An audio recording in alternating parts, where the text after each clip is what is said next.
Ignition. Liftoff. Falcon 9 has cleared the tower.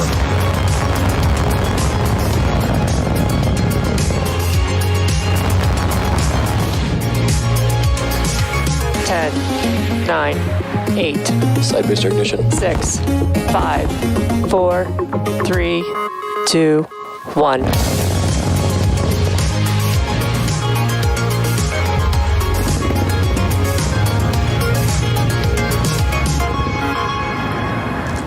Hello, it's Saturday, December 18th, and you're looking at a live view of Falcon 9 as it awaits its 4:41 a.m. Pacific time launch from Space Launch Complex 4E at Vandenberg Space Force Base off the coast of California. My name is Yo Mezo, and I'm a propulsion engineer here at SpaceX, joining you from our headquarters about 150 miles south of the launch site. Thank you for joining us for our 34th launch of Starlink and our final Starlink mission for the year. Looking back, 2021 was a really exciting year for Starlink. We deployed more than 800 satellites to low Earth orbit and connected over 100,000 customers around the globe in more than 20 countries and regions, and still counting. If you've been following Starlink development, then you'll know that Starlink is a constellation of multiple satellites that orbit the planet at about 550 kilometers and have the potential to service the entire globe. Because Starlink does not rely on traditional ground infrastructure, it is ideally suited for areas of the globe where connectivity has typically been a challenge or non-existent, such as rural or remote communities. Today's launch will send 52 Starlink satellites into low Earth orbit, which brings us one step closer to near global coverage of the populated world. A bit later in the webcast, we'll share a progress update on the Pakanjikum tribe, which has been using Starlink in a remote part of Canada over the last year. The latest weather forecast is favorable for liftoff. The vehicle, satellites, weather, and range are all looking good for an on-time liftoff just a few minutes from now.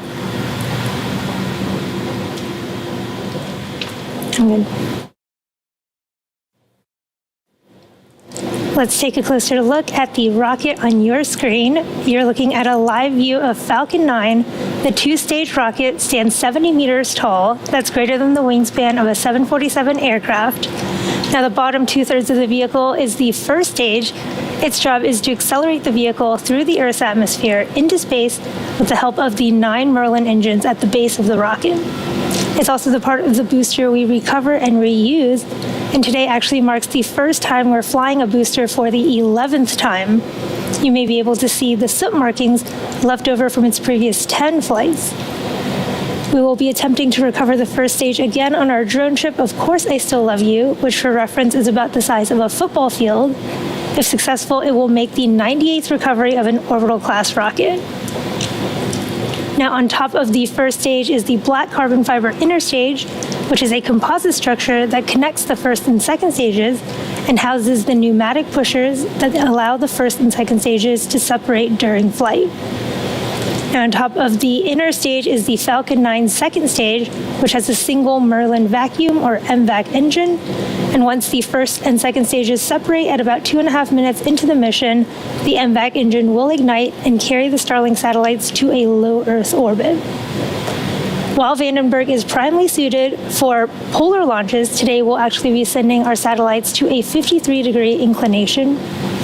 And you'll notice the large nose cone at the top of the rocket. This is called the satellite fairing. The fairing houses the 52 Starlink satellites and protects them until the vehicle is outside the Earth's atmosphere, at which point the fairing separates to expose the satellites to space. Just as we reuse Falcon 9, we recover and reuse our fairing halves. The fairing halves that we're using today are flight proven.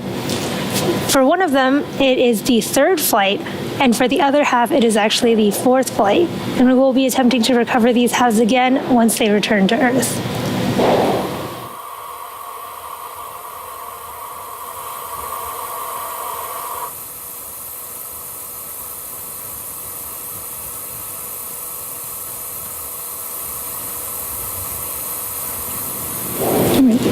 Propellants have been loading on the vehicle since T-minus 35 minutes.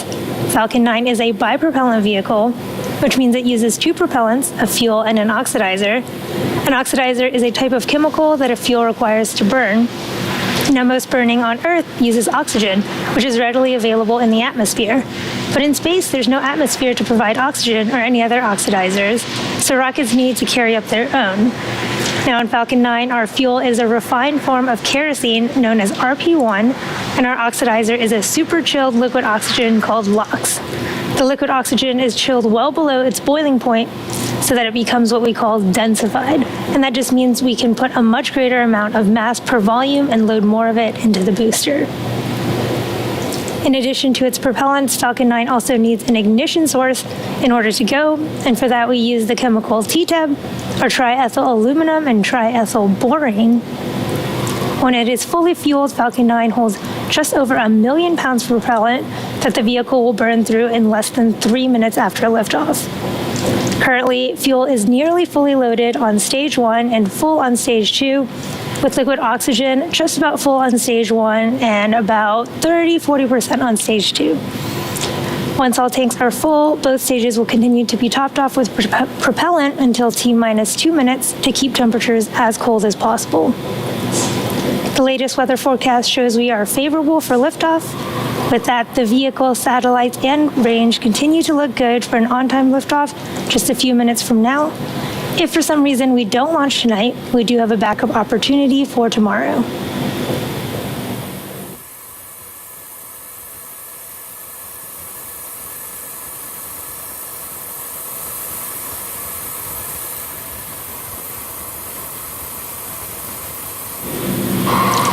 Almost 1 year ago, SpaceX was able to connect the Pakanjikum First Nation with 60 Starlink user terminals that were delivered to the First Nation on Ontario for use in residences, community buildings, and businesses. The Pakanjikum First Nation Reservation, located in a remote area of Ontario Province, is an Indigenous community of approximately 2,000 to 3,000 people, representing 400 to 500 family households. The area is so remote that for the majority of the year, all shipments are sent via chartered airplane, except during the coldest weeks when trucks are able to travel across ice roads to reach the First Nation. Given the remote and terrain challenges of the Pikangikum First Nation, upgrading the terrestrial internet, like laying new cable, new fiber, etc., was not a cost-effective option. We are happy to announce that the community is very satisfied with Starlink and has extended service for all 60 users for another year and even added 40 residential units for service. The Pikangikum First Nation Reservation has inspired many more First Nations to reach out to our teams and get their communities online with Starlink.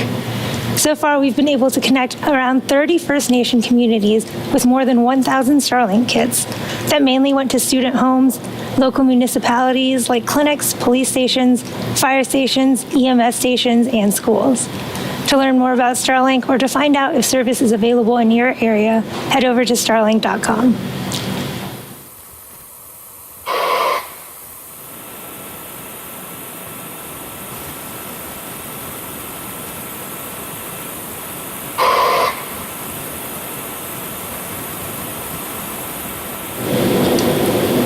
We are currently just under 4.5 minutes from liftoff of our 34th launch of Starlink, and Falcon 9 is progressing into the final stages of the launch countdown. Next up, the truss structure next to the vehicle, known as the transporter erector, or TE, will start to retract. In preparation for retraction, the TE clamps will open, and the transporter erector will begin to pull away from the rocket slightly. Then at T0, hydraulics will pull the TE even further away from Falcon 9 as it lifts off. You can see the clamp arms have already opened and the TE is pulling away from the first stage right now. And the TE is the structure that provides liquids, gases, electrical connections to the second stage, as well as air conditioning to the payload fairing.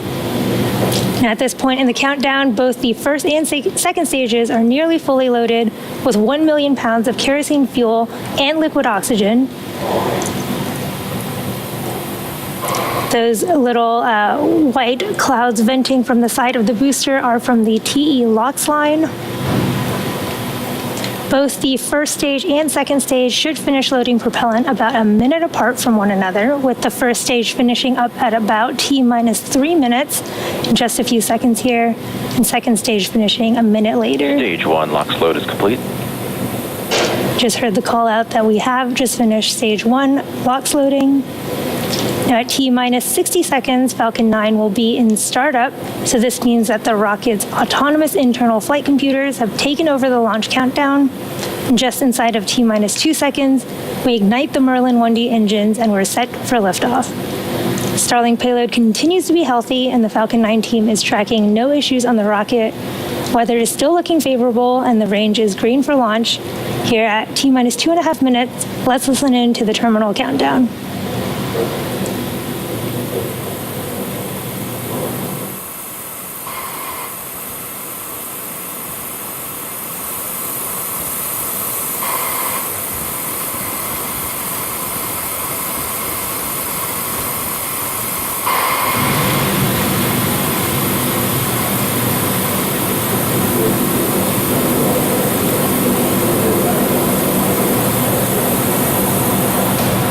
Stage 2 LOX load is complete.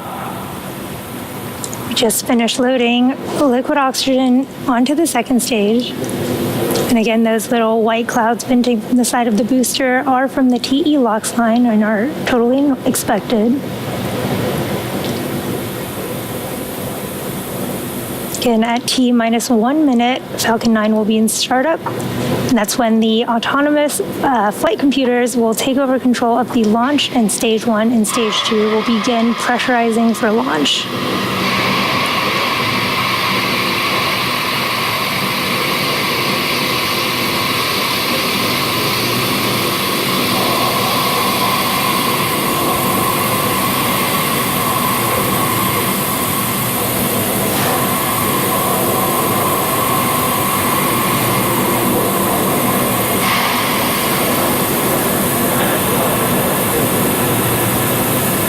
Falcon 9 is in startup. Falcon 9 is in startup. Launch director will give that final go here shortly. Go for launch. The launch director has given that final go for launch. All systems are looking good. Let's listen into the terminal count and watch as Falcon 9 takes our 52 Starlink satellites to orbit. T-minus 30.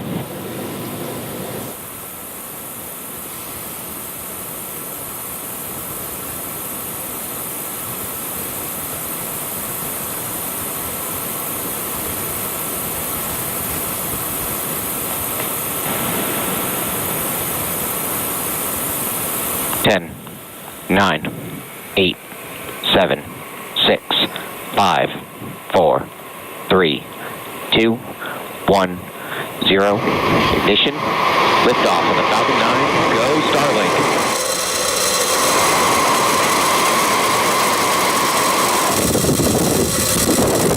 Angle's pushing down right.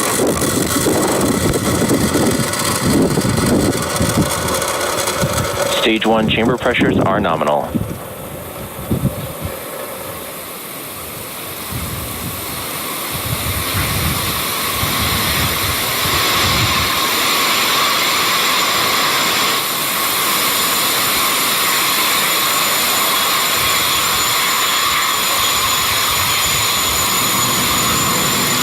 Falcon 9 has successfully lifted off from Vandenberg Space Force Base, carrying our stack of 52 Starlink satellites to orbit. Moments ago, we throttled the engines down in preparation for Max Q, or maximum aerodynamic pressure, which we should see in just a few seconds Falcon here. is supersonic.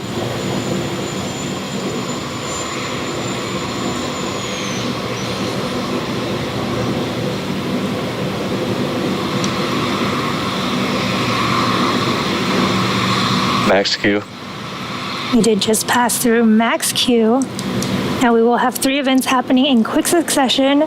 First, we will have main engine cutoff, or MECO, followed by stage separation, and second, engine startup 1. Now first, main engine cutoff, or MECO, is where all 9 of the M1D engines shut off to slow the stage down in preparation for stage separation. This is where the first stage and the second stage separate, with stage 1 starting to make its way back down to Earth for landing, while stage 2 continues on its journey to orbit. MVAC chill has started.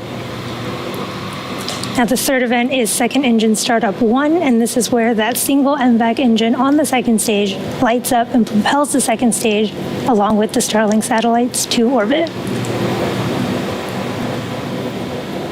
Just a few seconds after second engine startup 1, there will also be fairing deployment, so you'll want to keep an eye out for that.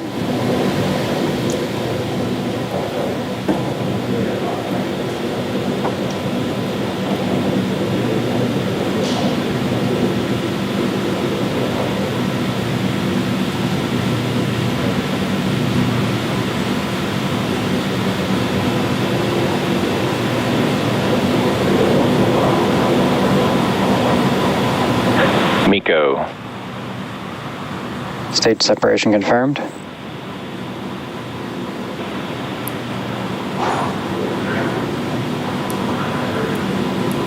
MVAC ignition. You just saw stage separation, main engine cutoff, and second engine startup 1. Fairing separation confirmed. There you can see the fairing halves popping off, revealing our 52 Starlink satellites. We have had successful fairing deployment. Again, SpaceX has reflown Falcon fairing halves since November of 2019. And again, that was our 3rd flight for one of those halves and the 4th flight for the other. We will be attempting to recover those halves once again when they return to Earth. Now, as stage 2 heads towards its targeted drop-off orbit, stage 1 will execute 2 burns in order to make its way back down to Earth. The first is the entry burn, where 3 of the M1D engines will reignite, and this helps to slow the stage down as it re-enters the upper part of the Earth's atmosphere. The second burn is the landing burn, and this is a single engine burn that brings the vehicle's speed down rapidly in order to land on our drone ship.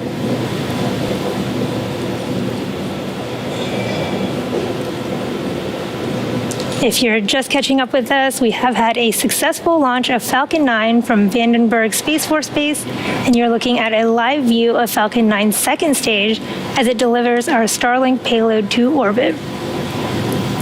Stage 1 is currently making its way back to our drone ship, Of Course I Still Love You, which is stationed in the Pacific Ocean.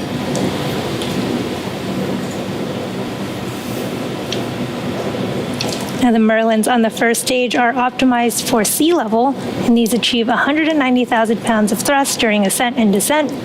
And in contrast, the MVAC engine that you see there is optimized for 220,500 pounds of thrust in vacuum. The main difference between these two engines is just the size of those nozzles.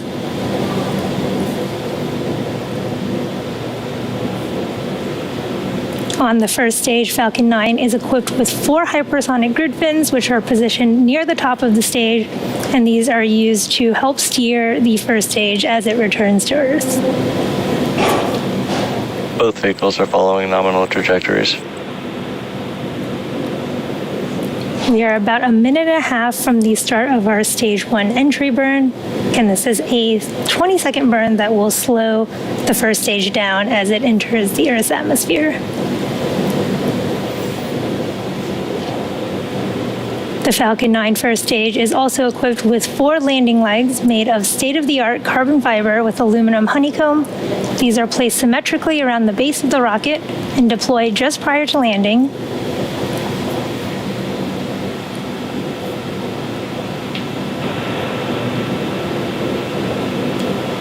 Second stage continues to look good there, carrying our payload of 52 Starlink satellites.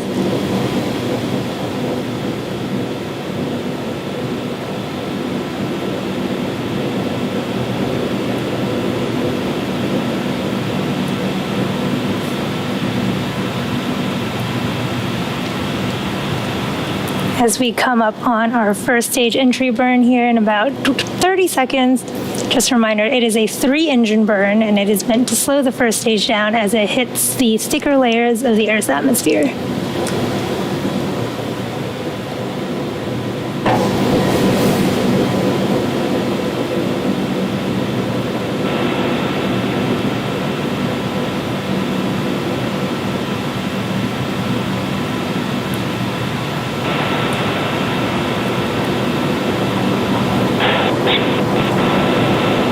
Stage 1 entry burn startup. There's the start of our Stage 1 entry burn, 20-second burn.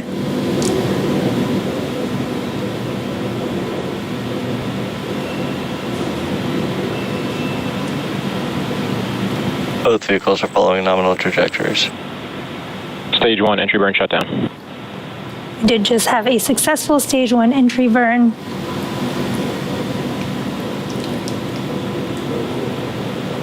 Now, for those who follow along, Stage 1 flight termination system is saved. For those of you who follow along, you'll know that the soot on the rocket indicates that it's been flown before. You can't quite see it in those views from the first stage right now. But when the rocket-grade kerosene, or RP1, used to fuel Falcon 9 burns, it's actually carbon-based, so it generates soot. And now as the booster approaches its landing site during descent and performs its long re-entry burn, which it just did, it actually flies through its own plume, and the soot is deposited on the booster. If you watch Stage 1 transonic. If you watch the feed from the onboard camera during landing, you can hopefully see the soot sticking on the lens.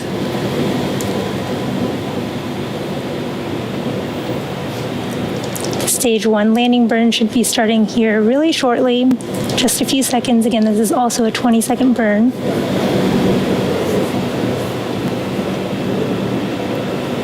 Vehicles and terminal guidance. Stage 1 landing burn. Stage 2 flight termination system is saved. We did just start our Stage 1 landing burn.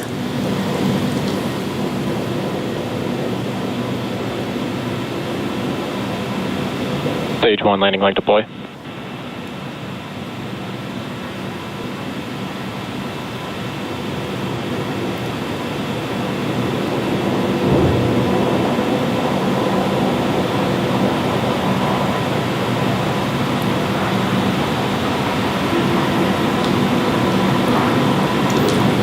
Seco 1.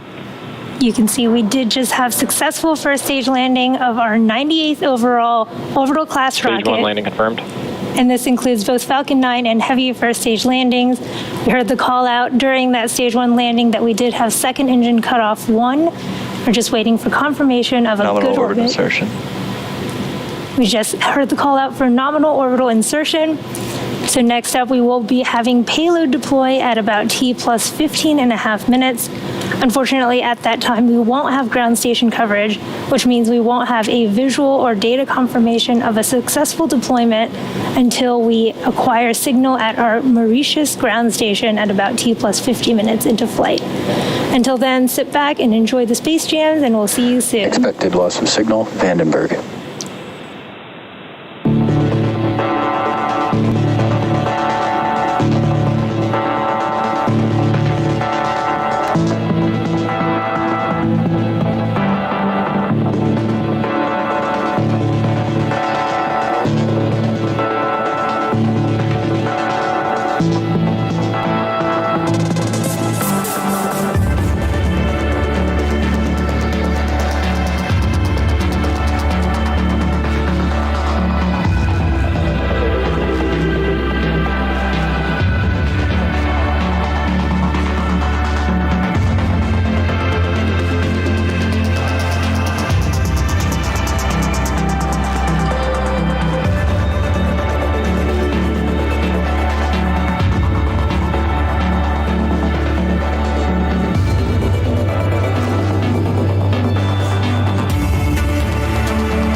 deploy confirmed. signal, Punta Arenas.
Hi, we were able to actually acquire our ground station coverage in Punta Arenas.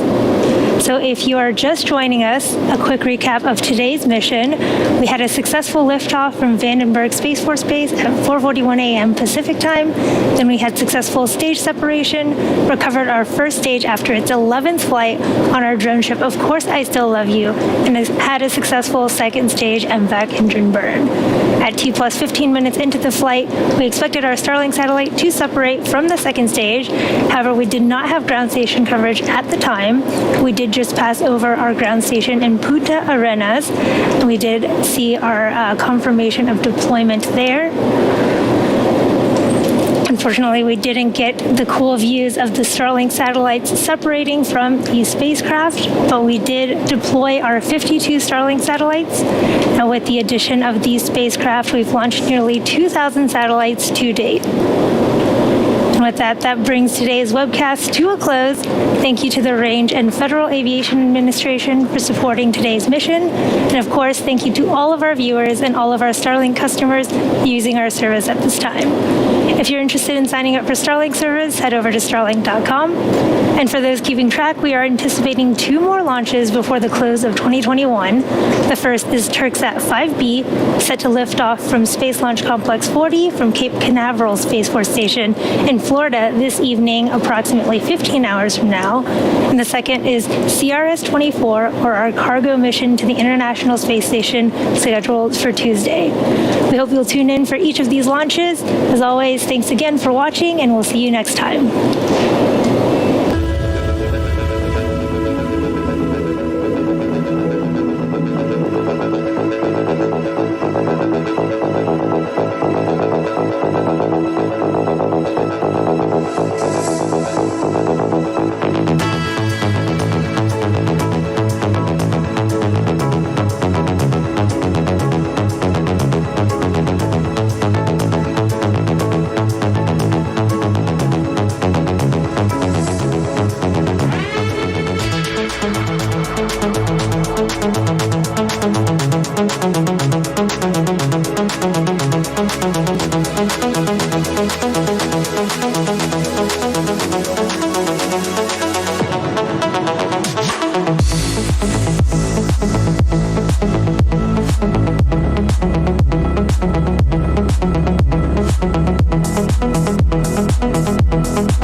Thank you.